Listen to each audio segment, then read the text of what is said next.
오늘 제목은 뭐죠? 다시 오실 예수님. 우리가 2주 동안 우리가 예수님에 대해서 살펴봤잖아요. 여러분 기억하시나요? 첫째 주에 뭐였죠? 말씀이 육신을 입고 이 땅 가운데 오신 하나님이신 예수님. 그렇죠? 그리고 지난주에는 뭐였죠? 우리의 슬픔과 질고를 담당하시고 우리의 허물과 죄악으로 인하여 찔리고 십자가에 죽으신 예수님에 대해서 살펴봤습니다. 그렇다면 우리 가운데 오시고 우리의 죄를 담당하시고 십자가에 죽으시고 다시 부활하신 예수님은요, 지금 어디에 계실까요? 오늘 사도행전 1장의 말씀을 통해서 다시 오실 예수님에 대해서 살펴보고, 그렇다면 우리는 그날을 어떻게 기다려야 되는가, 예수님이 다시 오시는 그날까지 우리는 어떻게 살아가야 되는가에 대해서 좀 살펴보려고 합니다. 먼저 예수님은 지금 어디 계실까요? 오늘 9절의 말씀을 같이 한번 보겠습니다. 시작. 이 말씀을 마치시고 그들이 보는데 올려져 가시니 구름이 그를 가려 보이지 않게 하더라. 예수님은 십자가에 죽으시고 사흘 만에 다시 부활하셔서 어떻게 했어요? 40일 동안 하나님의 나라에서 가르치십니다. 제자들하고 사람들에게. 그리고 그 모든 사역을 마치시고 이제 하늘로 올라가세요. 이 장면을 보면서 우리는 예수님이 이제 제자들을 떠나가셨다 라고 생각할 수 있어요. 그렇죠? 실제로 예수님은 오늘 말씀 보면 실제로 예수님은 그렇게 하늘로 떠나셨고 구름이 예수님을 가리자 더 이상 우리의 눈에 예수님이 보이지 않았다라는 거예요. 하지만 성경은 단순히 이 사건을 예수님의 떠남, 단순한 이별로만 이야기하고 있지 않아요. 예수님의 승천은요, 단순한 이별이 아니라 제자들을 그냥 버려두고 떠나는 예수님이 아니라 예수님은 성령으로 우리와 함께 하시기 위해 올라가셨다는 거예요.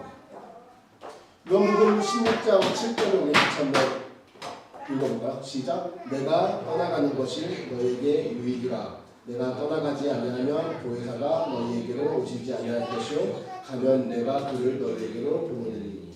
자, 예수님은 분명히 말씀하신 거예요. 뭐요? 내가 떠나가는 것이 누구에게 유익이라고? 너희들에게 유익이다라고 이야기하거든요. 어찌 보면은 제자들의 입장에서는요, 좀 이해하기 어려운 말일 수도 있어요. 예수님이 곁에 있었다면 오히려 더 좋았을 텐데, 부활의 예수님이 직접 말씀하시고 직접 복음을 선포했을 때 사람들이 더 잘 믿지 않겠어요? 그런데 예수님은 너희들을 위해서 내가 떠나간다라고 이야기하고 있는 거예요. 그리고 이어서 예수님은 말씀하세요. 내가 떠나가지 않으면 보혜사가 너희에게 오시지 않을 것이다 라고 이야기합니다. 그렇기 때문에 예수님이 하늘로 올라가신 이유는 우리에게 약속하신 성령님을 보내시기 위함이라는 거예요. 예수님은 떠난 것이 아니라 성령으로 우리와 함께 하기 위해 올라가셨다는 거예요. 육신의 몸을 입으셨던 예수님은요, 한 장소에 계셨어요. 하지만 이제 예수님이 승천하신 후에 성령으로 임하신 예수님께서는 이제 모든 믿는 자들 안에 함께 하신다는 거예요.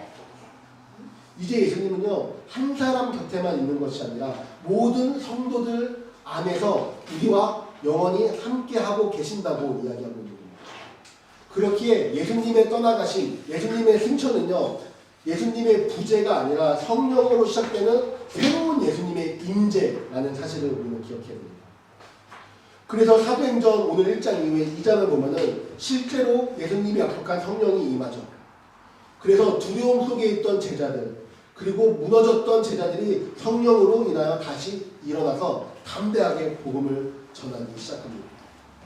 그리고 그 성령님은요, 지금 우리가 예배하는 이 시간 속에서도 우리가 함께하고 계신다는 거예요. 여러분 한 사람 한 사람 마음 가운데 함께 계시다라는 거예요. 그렇기에 우리는요, 혼자일 수 없는 거예요.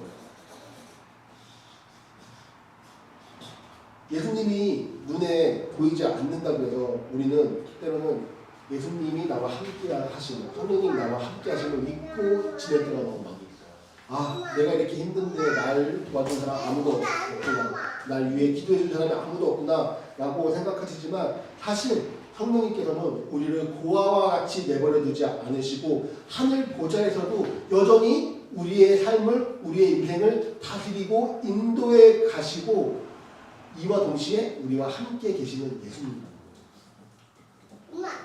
사실 우리는요, 말씀대로 살아간다고 이야기하지만 말씀대로 살아가기가 쉽지 않습니다. 그렇죠? 예수님을 우리의 주인으로 내가 고백합니다 라고 이 필로는 고백하기 쉬워요. 하지만 삶으로 우리가 그러한 삶을 살아가기 쉽지 않습니다. 특히 언제 더 힘들어요? 우리의 생각으로, 우리의 상식으로 이해되지 않는 일들이나 상황을 만났을 때 우리는 더 말씀대로 살아가기 쉽지 않다라고. 근데요, 그게요, 당연한 거예요. 우리는 그렇게 살아갈 수 없어요. 그렇기 때문에 예수님께서는 성령님을 우리에게 보내주신 거예요. 우리와 함께 하게 해주신 거예요. 보혜사, 오늘 보혜사라고 하는 것은 헬라어로 하면 파라클레토스라는 단어인데요. 이것은 옆으로 부름받은 자, 옆에서 돕는 자라는 의미가 있어요. 즉 성령님은요, 멀리 계신 분이 아니라 우리의 가까이에서, 우리의 옆에서, 우리의 안에서 우리를 도우시고, 우리를 위로하시고, 우리를 가르치시고, 우리의 삶을 인도하시는 분이라는 거예요. 그렇기에 우리는요, 불가능한 현실 속에서 성령의 인도하심, 그분의 도우심을 구해야 되는 거예요. 여러분, 부활하신 후에 예수님은요, 하늘로 올라가셨어요. 하지만 그분은 성령으로 지금 우리 가운데 함께 계셔서 우리를 도와주고 계신다는 거예요. 우리가 이 세상을 살아가다 보면은 정말로 앞이 막막해서 이제 더 이상 무엇을 해야 할지 모를 때가 있어요. 어떻게 기도해야 될지 모를 때도 있어요. 하지만 그럴 때 그 성령님께서 우리의 옆에서 우리에게 알려주신다는 거예요. 말씀 가운데 믿음으로 살아가지 못하고 그 죄와 어두움에 빠져서 두려움 속에서 우리의 삶이 무너질 때 성령님은 우리를 책망하심과 동시에 다시 우리를 이렇게 세워주신다는 거예요. 그렇게 예수님의 승천은 이별이 아니라 성령 안에서 우리와 더 깊게 우리와 함께 하시는 하나님의 은혜의 사건이라는 거예요. 그리고 우리가 그 성령 안에서 믿음으로 살아갈 수 있는 이유는요, 그 올라가신 예수님께서 다시 오실 겁니다. 오늘 본문 11절입니다. 우리 같이 한번 읽어볼까요? 시작. 이르되 갈릴리 사람들아 어찌하여 서서 하늘을 쳐다보느냐. 너희 가운데서 하늘로 올려주신 이 예수는 하늘로 가심을 본 그대로 오시리라 하였는다. 뭐요? 오늘 말씀은요, 하늘로 가신 예수님이 그 모습 그대로 다시 오신다고 이야기하는 거예요. 누가 온다고요? 하늘로 올려주신 이 예수라고 하고 있어요. 이 예수님이 어떤 예수님이에요? 우리가 계속 살펴보았죠. 말씀이 육신을 입고 이 땅 가운데 오신 이 예수님. 우리의 슬픔과 질고리 지고 우리의 죄악을 대신 짊어지시고 십자가 지신 이 예수. 그리고 하늘로 올라가시고 부활하시고 하늘로 올라가셨지만 다시 오실 그 예수. 그 예수님은 다시 오신다고 성경은 분명히 이야기하고 있습니다. 그렇다면요, 그 예수님이 다시 오시는 그날에 과연 어떠한 일들이 일어날까요? 첫 번째는요, 죽은 자들이 다시 살아나고 살아있는 성도들은요, 변화될 거라고 성경은 이야기합니다.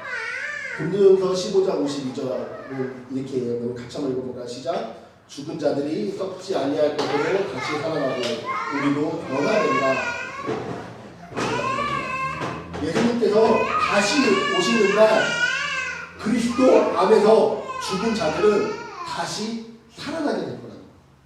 그리고 그때까지 살아있는 성도들, 그렇죠? 그때까지 예수님이 오시는 그날까지 살아있는 성도들은요, 순식간에 어떻게 돼요? 변화될 거라고 합니다. 사실 오늘을 살아가는 우리의 이 육신은요, 우리의 몸은요, 너무나 연약합니다. 흘러가는 시간 속에서요, 우리는요, 병들고요, 늙어갑니다. 그래서 우리가 지금 아프고 힘들잖아요. 허리 아프고, 그죠? 여기 몸살 걸려갖고, 고생하고, 저기 뒤에 계신 분도, 몸 아프시죠? 그죠? 허리 아프시고, 다리 아프고, 그죠? 이렇게 우리는 우리의 육신은 이렇게 약하고 연약하여서요. 병들고 늙어갑니다. 그리고 결국에는 무엇을 맞이해요? 우리는 죽음을 맞이합니다. 이 죽음을 피할 자는요 아무도 없어요. 주님께서 다시 오시는 그날에는요 이 죽어질 몸이었지만 이 썩을 몸이 썩지 않는 몸을 입게 된다는 거예요. 그리고 죽을 몸이 죽지 않을 몸을 새롭게 입게 된다는 거예요.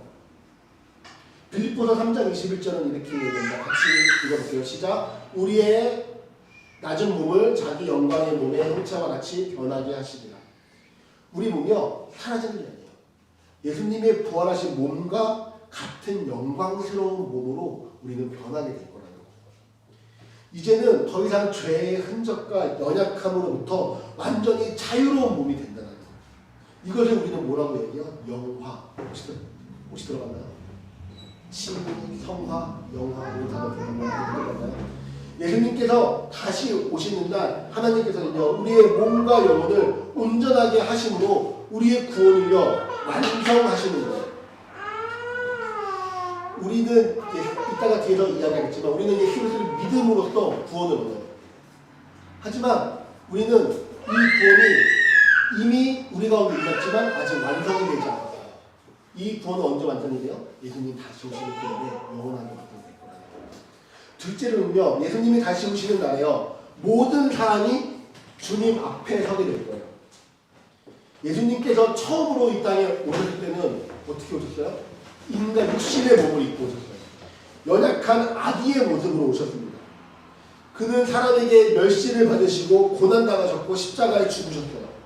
그러나 두 번째 오실 때 다시 오실 때 그는요 어떠한 모습으로 오시냐면 바로 왕의 모습입니다. 그리고 심판자의 모습으로 오시나요. 고린도후서 5장 10절에는 이렇게 기록합니다. 같이 읽어볼게요. 시작. 우리가 반드시 그리스도의 심판대 앞에 나타나게 돼요. 예수님이 다시 오시는 날에는요 믿는 사람이나 믿지 않는 사람이나 모든 사람이 다 주님 앞에 서게 될 것입니다. 그래서 그 안에 감추어져 있던 것이 모두 다 드러나며 죄와 악에 대한 하나님의 공의로운 심판이 이루어질 거예요. 여러분 지금 이 세상을 보면요 우리의 생각으로 이해되지 않는 모습들이 많이 있어요. 그렇죠? 저렇게 선하고 저렇게 좋은 사람한테 뭐 나쁜 일이 일어나기도 하고요. 저렇게 악하고 저렇게 정말로 누가 봐도 나쁜 사람인데 저 사람이 정말 이 세상 가운데 떵떵거리면서 잘 살고 있는 것 같아요. 하지만 예수님이 다시 오시는 그날에 우리는 모두는요 그 예수님 앞에 서게 될 거라는 거예요. 그렇기 때문에요 예수님이 다시 오시는 그날에요 예수 그리스도를 믿는 우리에게는요 그 날은요 어떤 날이에요? 심판의 날이 아니라 구원의 승리의 날이 된다는 거예요.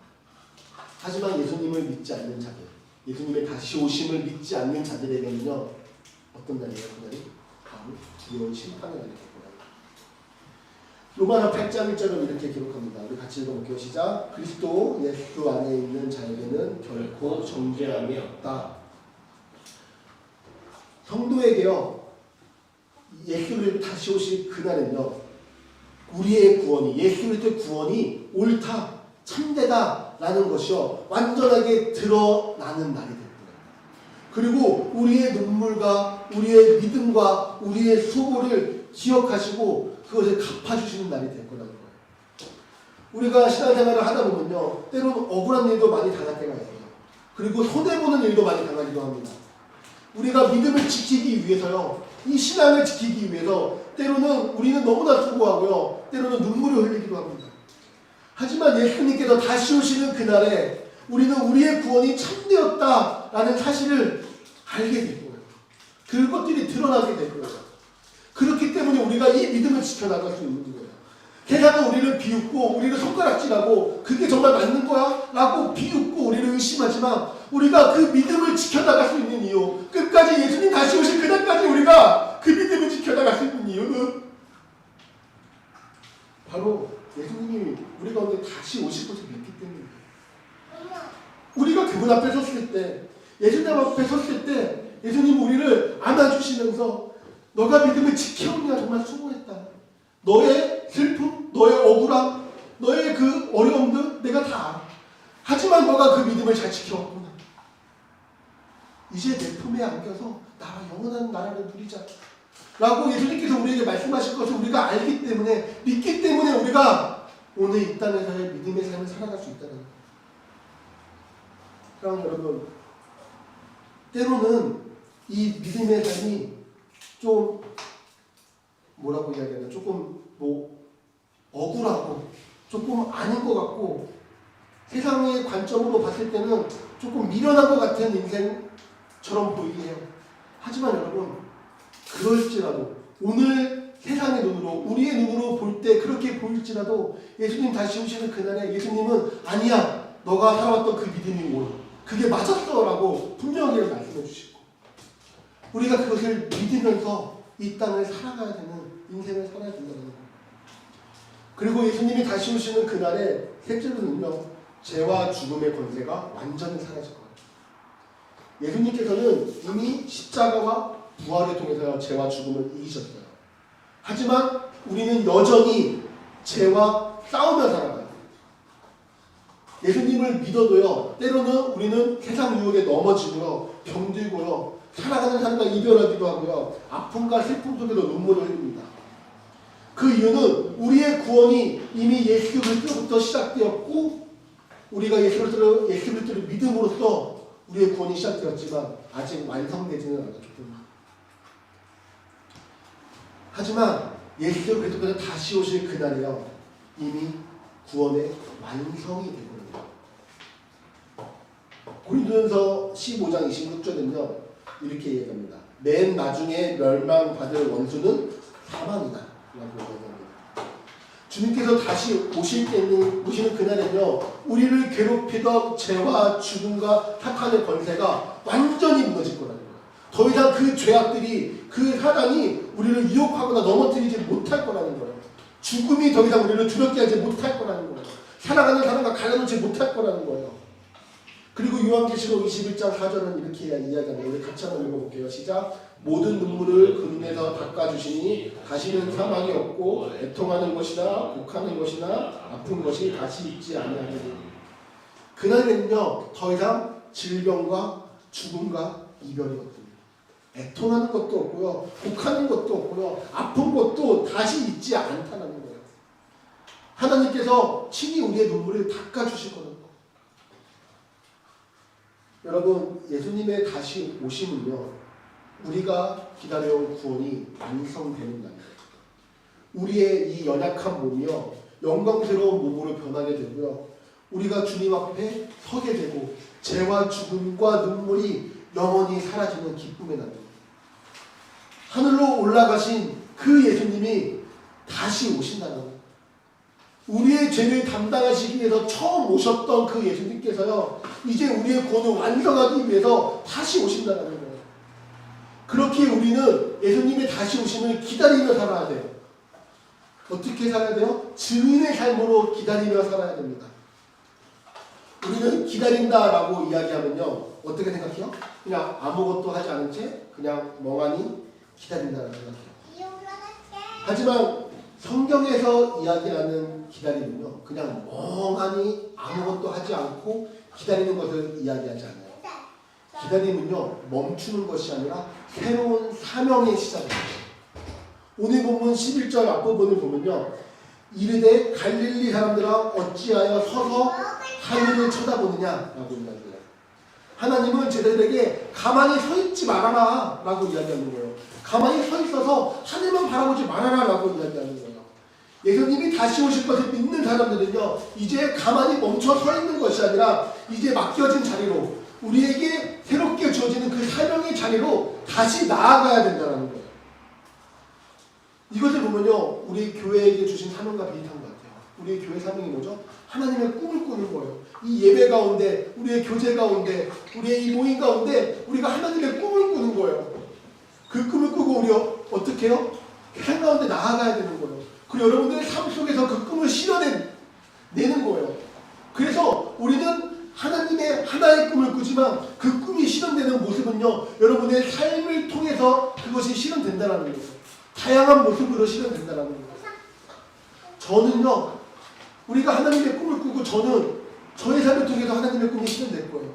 그리고 여러분, 여기 계신 여러분 한 사람 한 사람은요, 그 하나님의 꿈이 여러분의 삶을 통해서 또 여러분들의 방식으로, 여러분들의 모습으로 그 꿈이 실현될 거라는 거예요. 그렇다면요, 우리가 그러한 삶을 살아가야 됩니다. 증인의 삶을 살아가야 되는데, 과연 그러면 우리는 어떻게 이 증인의 삶을 살아갈 수 있을까요? 우리 디도서 2장 12절 13절을 같이 한번 읽어보겠습니다. 시작. 우리를 양육하시되 경건하지 않은 것과 이 세상의 정욕을 다 버리고 신중함과 의로움과 경건함으로 이 세상에 살고 부끄러운 소망과 우리의 크신 하나님 구주 예수 그리스도의 영광이 나타나심을 기다리게 하셨으니. 우리가 예수님의 영광을 기다리는데, 영광의 그날, 예수님이 다시 오시는 그날을 기다리는데 어떻게 기다려야 된다고요? 신중함과 의로움과 경건함으로 살아가라고 이야기해요. 예수님을 기다리는 사람은요, 아무렇게나 대충 막 살아가지 않습니다.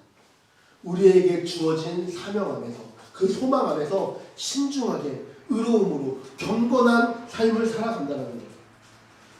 그래서 기다림은요, 그냥 가만히 서 있는 게으름을 의미하는 것이 아니라, 기다림은요, 삶의 방향을 이야기합니다.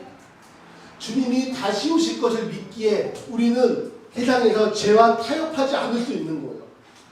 예수님이 오실 것을 다시 알기 때문에 우리는 말씀에 순종할 수 있는 거예요. 우리는 예수님이 다시 오실 것을 알기 때문에 거룩과 경건함을 선택할 수 있는 거예요. 오늘 내가 무엇을 선택하고, 내가 누구를 사랑하고, 내가 어떤 말과 행동으로 살아가는지를 다시 오실 예수님 앞에서 우리는 선택해야 된다는 거예요. 베드로후서 3장 11절에도 이렇게 이야기합니다. 너희가 어떠한 사람이 되어야 마땅하냐? 거룩한 행실과 경건함으로 살아가라고 성경은 분명하게 이야기하고 있어요. 그래서 예수님의 다시 오심, 예수님의 재림을 믿는 사람들은요, 우리의 신앙은 단지 언제 오실지에 집중되어 있지 않아요. 언제 오실지 날짜를 계산하면서 신앙생활을 하는 것이 아니라 우리의 삶을 준비하는 신앙으로 살아간다는 거예요. 오늘 말씀 7절에도 때와 시기는 하나님의 권한이니 너희가 알 바 아니다 라고 이야기하고 있어요. 예수님이 언제 오실지는요, 우리에게 중요한 게 아니에요. 우리가 알 바가 아니에요. 그것은 하나님한테 권한이 있다는 거예요. 그렇다면 뭐예요? 우리가 해야 될 것은 뭐예요? 주님이 오늘 오셔도, 지금 이 시간에 우리 가운데 오셔도 내가 하나님 앞에서 부끄럽지 않을 수 있는 삶을 살아내는 게 더 중요하다는 거예요. 그렇게 우리에게 맡겨진 여러분의 사명을 잘 돌아봐야 된다는 거예요. 우리에게 맡겨진 여러분들의 가정을 살아가고, 여러분들의 직장 가운데 정직하게 살아가고, 이웃을 섬기고 복음을 전하며 날마다 죄로부터 돌이키는 인생을 살아가야 된다는 거예요. 주님이 오실 때까지 우리는 충성되게 그러한 인생을 살아가야 된다는 거예요. 여러분, 오늘 하루 여러분의 삶 속에서 이렇게 진실되고 의롭고 거룩한 삶을 살아갈 때 우리에게 주어지는 또 다른 하루, 내일의 하루를 우리는 맞이하고 살아갈 수 있다는 거예요. 그렇게 하루 또 하루 살아가게 될 때, 예수님이 다시 오실 그날에 완성된 하나님의 나라를 소망하며 살아가는 우리의 인생이 되어야 된다는 거예요. 오늘 말씀에서 이야기하는 것이 바로 그거예요. 예수님은 다시 오실 것이다. 그렇기 때문에 우리가 그때까지 우리의 믿음을 잘 지켜서 거룩한 인생을 살아가야 된다. 하나님 나라를 소망하며 살아가야 된다라고 이야기하고 있는 거예요. 여러분, 그러한 인생을 살아가는 저와 여러분이 되게 소망합니다. 예수님은요, 다시 오세요. 분명히 다시 오십니다. 언젠지 우리는 알 수 없지만 다시 오세요.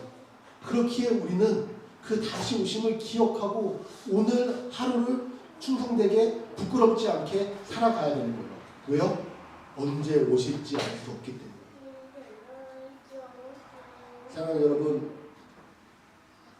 예수님 다시 오실 그날에 완성된 그 하나님의 나라, 더 이상 아픔도 없고 슬픔도 없고 눈물도 없고 고통도 없는 그 영원한 기쁨의 나라를 소망하며 살아가는 저와 여러분이 되기 소망합니다. 그리고 우리 교회가 되기 소망합니다. 그러한 인생을 살아가시는 저와 여러분의 모든 주님을 축복합니다.